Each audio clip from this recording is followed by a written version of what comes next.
Mais oui, c'est vrai. Puis il y a ça aussi. Ah, puis il y a ça. Ah, mais non, mais en fait, on peut faire plein de trucs à la maison. On peut continuer à faire judo à la maison. Eh oui, puis il y a ça aussi, je m'en souvenais plus. Eh ouais, on va s'en sortir, on va faire plein de trucs. Vous allez voir.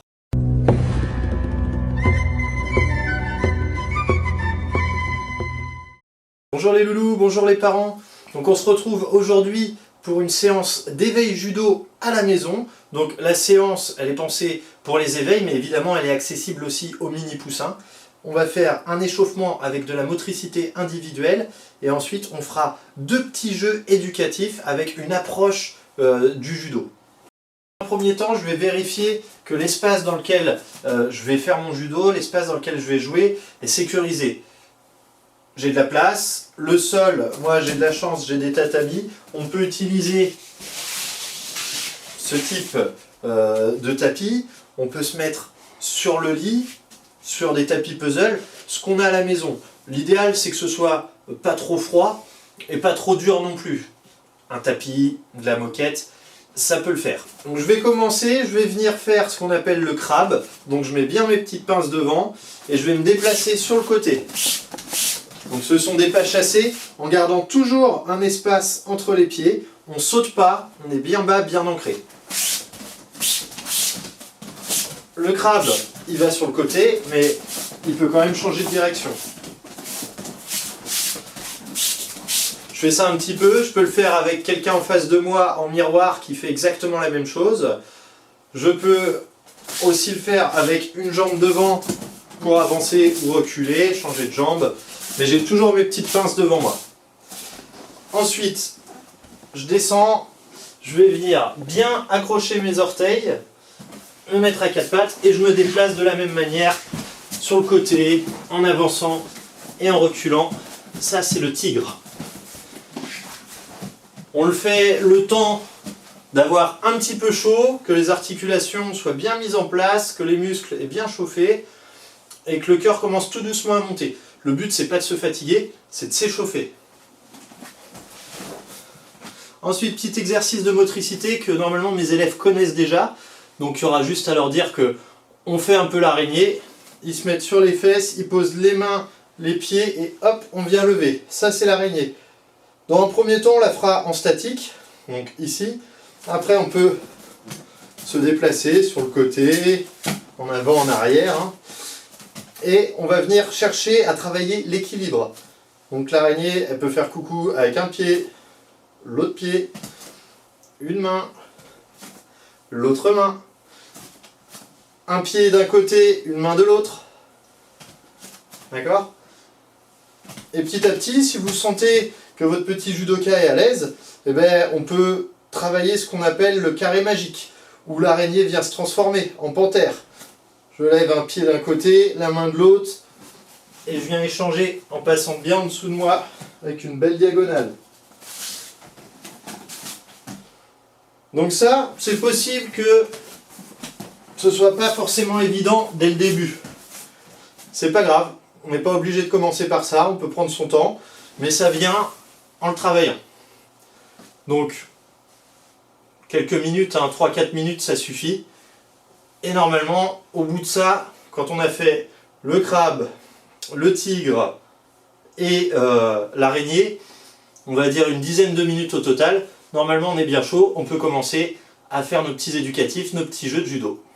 Ok, donc maintenant on passe sur des éducatifs, c'est vraiment des petits jeux, des petits exercices qui vont nous apporter une approche du judo, qui vont nous donner des billes pour plus tard être à l'aise dans le judo. Et dans le sport en général d'ailleurs, on va pouvoir travailler avec un partenaire, donc papa, maman, un frère, une sœur, qui est à la maison, peu importe. Moi j'ai de la chance, j'ai Anaïs qui peut faire du judo avec moi. Donc on fait un beau salut avant de faire du judo avec Anaïs. On n'oublie pas les choses qui sont importantes dans le judo, même si on fait à la maison. Donc avec Anaïs, on va venir travailler un petit peu de préhension, c'est-à-dire on va attraper la veste. Donc vous pouvez le faire avec n'importe quel vêtement, On peut être en sweat, on peut être en pull, en jogging, peu importe. Le petit judoka ou la petite judokate, c'est bien qu'il ait sa veste. Bon, après, c'est pas non plus impératif. On va utiliser une balle. Donc moi, c'est un medicine ball, c'est un petit peu lourd, mais on peut prendre un ballon, une balle de tennis, n'importe quelle balle. Avec Anaïs, on va venir s'attraper par la veste. Donc, peu importe, hein, on prend le col, on prend les manches, l'épaule, ce qu'on veut. Elle m'attrape aussi. Et le but du jeu, là, ça va être à deux de se déplacer et de déplacer le ballon en même temps. Donc, l'idéal, c'est d'avoir prévu un petit parcours avant. Donc, vous voyez, là, j'ai posé la gourde, on fait le tour de la gourde. Vas-y, Anaïs. Ici, j'ai posé une petite porte, on va essayer de passer dans la porte. Et l'idée, d'accord, c'est de garder cette préhension. Et ensemble, on est ensemble. C'est un travail de coopération. On se déplace avec la balle.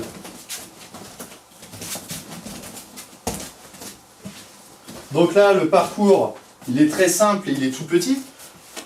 Mais libre à vous d'innover, de faire un grand parcours avec des obstacles variés. C'est vous qui voyez. L'important, il est vraiment là, sur cette coopération et cette préhension. On se déplace à deux, on est bien de face et on travaille ensemble. Dernier jeu, on va avoir besoin de 2 bouts de ceinture, 2 bouts de ficelle ou 2 bouts de tissu, peu importe, ça peut être 2 foulards, 2 chaussettes, c'est pas très important. L'important, c'est d'avoir une longueur suffisante pour pouvoir l'attraper, puisqu'on va venir l'accrocher dans le dos. Donc moi, je suis en judogi, donc je peux la coincer dans ma ceinture, mais on peut venir la mettre dans l'élastique d'un jogging, par exemple. Ça fera très bien l'affaire. Tiens, Anaïs, s'il te plaît. Hop, tu fais pareil.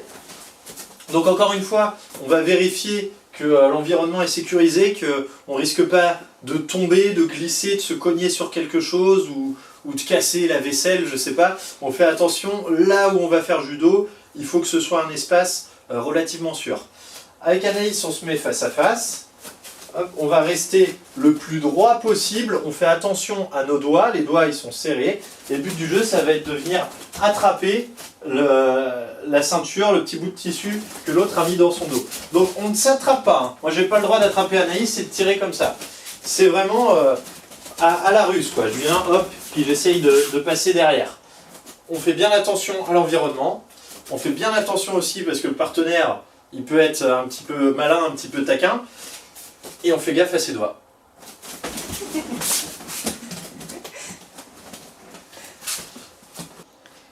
Ok, j'espère que vous avez passé un bon moment. Vous voyez, on peut quand même faire judo, même à la maison. Je vous donne rendez-vous sur une prochaine vidéo. En attendant, on continue l'entraînement, on lâche rien et on garde le contact.